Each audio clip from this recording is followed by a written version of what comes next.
উত্তর থেকে দক্ষিণ দেশের সর্বত্রই এখন বিপর্যয়ের ছবি। কোথাও মেঘভাঙা বৃষ্টি তো কোথাও হরপাবান, আবার কোথাও অতি ভারী বৃষ্টি তো কোথাও বন্যা। সব মিলিয়ে দেশে বর্তমানে শুরু হয়েছে প্রকৃতির ধ্বংসলীলা।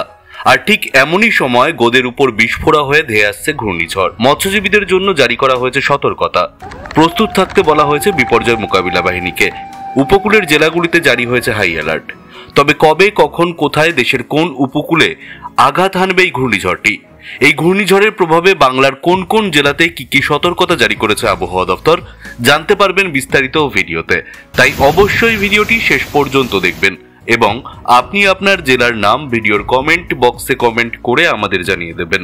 আপনার জেলার নতুন কোনো খবর বেরিয়ে এলে আমরা আপনাকে জানিয়ে দেব। একটা ছোট্ট অনুরোধ আপনার কাছে, ভিডিওটিতে একটি লাইক করবেন এবং আপনি এই চ্যানেলটিতে নতুন হলে চ্যানেলটিকে সাবস্ক্রাইব করে পাশের বেল বাটনটি বাজিয়ে দেবেন পরবর্তী খবরগুলো সবার আগে দেখার জন্য। ভারতীয় আবহাওয়া দফতর আইএমডি জানিয়েছে, দক্ষিণ পশ্চিম বঙ্গোপসাগরে একটি গভীর নিম্নচাপ তৈরি হয়েছে, যা আগামী 24 থেকে 48 ঘন্টার মধ্যে ঘূর্ণিঝড়ে রূপান্তরিত হতে পারে। এর প্রভাবে তামিলনাড়ুর উপকূলীয় জেলাগুলিতে ভারী বৃষ্টিপাত এবং প্রবল বাতাস বইবে। মঙ্গলবার দুপুরে বঙ্গোপসাগরের গভীর নিম্নচাপ গোপালপুরের কাছে ওড়িশার স্থলভাগে ল্যান্ডফল করেছে। এটি আজ দক্ষিণ ছত্তিশগড় হয়ে রাজ্যে ঢুকে ক্রমশ শক্তি হারিয়ে সুস্পষ্ট নিম্নচাপে পরিণত হবে।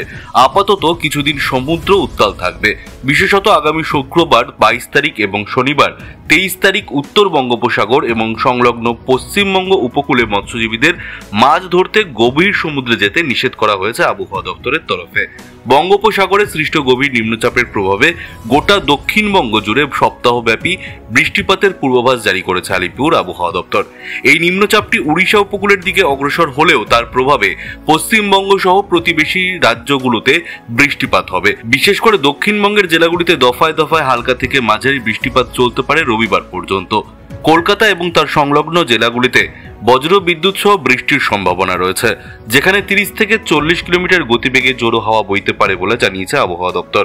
মৎস্যজীবীদের শুক্রবার পর্যন্ত সমুদ্রে যেতে নিষেধ করা হয়েছে, কারণ সমুদ্র উত্তাল থাকার পূর্বাভাস রয়েছে। আবহাওয়া দপ্তরের তথ্য অনুযায়ী মঙ্গলবার থেকে কলকাতা, 2 চব্বিশ পরগনা, হাওড়া, হুগলি এবং 2 মেদিনীপুরে বৃষ্টিপাতের সম্ভাবনা রয়েছে। বুধবার থেকে মুর্শিদাবাদেও একই পরিস্থিতি দেখা যেতে পারে। বৃহস্পতিবার থেকে শনিবার পর্যন্ত বৃষ্টির পরিমাণ আরও বাড়বে। বিশেষ করে দক্ষিণ 24 পরগনায় 150 থেকে 175 মিলিমিটার পর্যন্ত ভারী বৃষ্টি হতে পারে। উত্তরবঙ্গেও দার্জিলিং, জলপাইগুড়ি, কোচবিহার, কালিম্পং এবং আলিপুর দুয়ারের মতো জেলাগুলিতে ভারী বৃষ্টি হতে পারে। তবে মঙ্গলবারের চেয়ে বুধবার থেকে ভারী বৃষ্টির পরিমাণ আরও বাড়বে বলে সম্ভাবনা রয়েছে।